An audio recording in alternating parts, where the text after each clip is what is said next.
Hello everyone, welcome to new another ride sharing video. So guys, প্রতিদিনের মতো আজকেও চলে আসছি রাইড শেয়ার করার জন্য। সকাল 7টায় যখন বাসা থেকে বের হই তখন দেখি আকাশটা মোটামুটি আলহামদুলিল্লাহ ভালো, সুন্দর, চারদিকে পরিবেশটা অনেক শান্তশিষ্ট ছিল।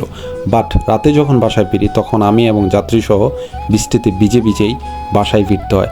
আসলে গাইস, রাইড শেয়ারটাই হচ্ছে এমন একটা জিনিস যেখানে আপনাকে ঝড়, বৃষ্টি, তুফান এরকম বিভিন্ন সমস্যার সাথে আপনাকে প্রতিনিয়ত যুদ্ধ করতে হবে এবং রাস্তার মধ্যে নিত্যদিনের যে যুদ্ধ সেটা হচ্ছে জ্যামের সাথে যুদ্ধ, সেটা তো আমাদেরকে পড়তেই হয়। এছাড়াও রয়েছে রাস্তাঘাটে যখন আমরা বাইক চালাইতে যাই বা আমরা গাড়ি চালাইতে যাই তখন আরও রয়েছে নানান সমস্যা। রাস্তার অনিয়ম, রাস্তায় অটোরিকশা, রাস্তায় পথচারী পারাপার, কোনো কিছুই যেন ঠিক মতো চলে না। এই বিভিন্ন সমস্যা নিয়ে চলতে থাকে আমাদের প্রত্যেক দিনের ride share life. So guys, আজকে আমি আপনাদের সাথে শেয়ার করতে যাচ্ছি আজকে রাইড শেয়ার করে সকালে 3 ঘন্টায় এবং রাতে বাসায় ফেরার সময় একটা ট্রিপ দিয়ে টোটাল কত টাকা আর্ন করছি। So let's go. So guys, প্রতিদিনের মতো আমি ইসিবি চত্বর থেকে এই ট্রিপ নেওয়ার জন্য চলে আসি অ্যান্ড ইসিবি চত্বর আসার পরে কিছুক্ষণের মধ্যে একটা ট্রিপ পেয়ে যাই। ভাই যাবে হচ্ছে ফার্মগেট খামারবাড়ি চক্ষু হসপিটাল। আর ভাইয়ের কাছে আমি ভাড়া চাইলাম 200 টাকা। ভাই একটু বার্গেনিং করছে বাট সমস্যা হয় নাই। পরবর্তীতে ভাই রাজি হলো অ্যান্ড দেন বাইকে হেলমেট পরিয়ে সুন্দরভাবে বাইকে উঠিয়ে, যেহেতু সকালবেলায় মনে হয় না বেশি সময় লাগবে, হাইস্ট হয়তো 20 থেকে 25 মিনিট সময় লাগবে। সো গাইজ, 20 থেকে 25 মিনিটের মধ্যে বাইকে নিয়ে চলে আসি খামারবাড়ি, এই যে চক্ষু হাসপাতাল, এখানে 200 টাকার বিনিময়।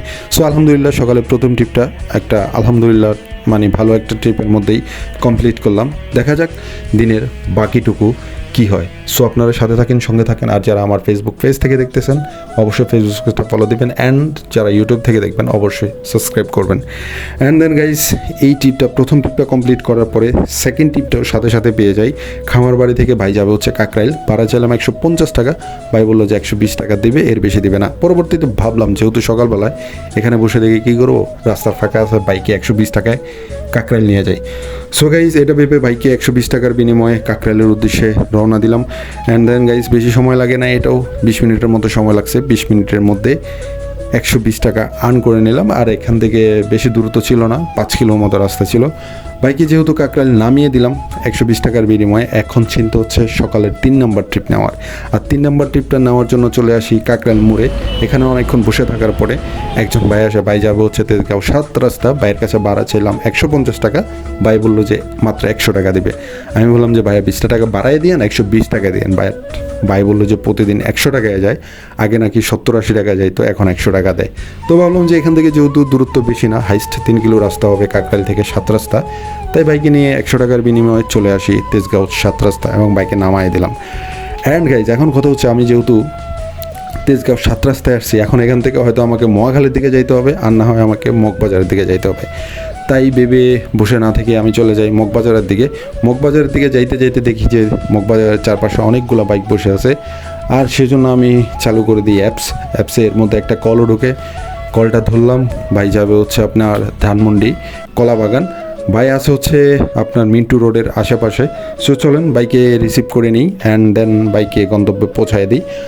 অ্যান্ড দেন গাইস, অবশেষে এই ট্রিপটাও আমি কমপ্লিট করে বললাম। আর এই ট্রিপটা সকালে আজকের প্রথম ট্রিপ, যেটা হচ্ছে আমি অ্যাপসে নিয়ে আসছি বাইকে। আর এখান থেকে আমি ভাড়া পাই 120 টাকা। পাঠাওয়ার কমিশন বাদ দিয়ে আমার নেট ইনকাম থাকবে মাত্র 100 টাকা।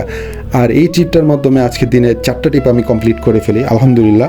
এখন গাইস, যেহেতু ধানমন্ডি কলাবাগান আছি, এখন ধানমন্ডি থেকে ইনশাল্লাহ একটা ট্রিপ পেয়ে যাব। সো গাইস, ওভারে একটা ট্রিপ ধরি, যেটা হচ্ছে যাবে ধানমন্ডি 6 থেকে রামপুরা আবুল হোটেলের সামনে। রামপুরা যাওয়ার আরেকটা কারণ হচ্ছে আমি যদি এখন রামপুরা যাই তাহলে সেখান থেকে আমি 100% শিওর গুলশান বনানী একটা ট্রিপ পাওয়া যাব। দ্যাটস ওয়াই রামপুরার এই কলটা ধরি এবং চলে আসি ভাইয়ের লোকেশনে। এসে দেখি ভাই অলরেডি দাঁড়ায় আছে। সো বাইকে উঠায় নিলাম, ভাইয়ের গন্তব্যস্থানে নিয়ে চলে আসলাম। বেশি সময় লাগে নাই, প্রায় 30 মিনিটের মতো সময় লাগছে। আর রাস্তার দূরত্ব ছিল প্রায় 8 কিলোমিটার। আর এই ট্রিপটা কমপ্লিট করার পর ভাড়া দেখাইলো 152 টাকা। যেহেতু 2 টাকা বাংতির সমস্যা, এই জন্য আমি 2 টাকা কম রাখলাম, 150 টাকা। বাইকে বাকি টাকা ব্যাক দিলাম। অ্যান্ড দেন গাইস, হয়তো আরেকটা ট্রিপ দিতে পারবো, হাতে সময় বেশি নাই। সো সামনের দিকে চলতে থাকি অ্যান্ড রামপুরা বাজারের সামনে থেকে একটা কন্ট্রাক্টে যাত্রী বাই যাবে হচ্ছে গুলশান 2-এর 92 নাম্বার রোড। বাইয়ের সাথে 200 টাকা থেকে ভাড়া বার্গেনিং শুরু হয়।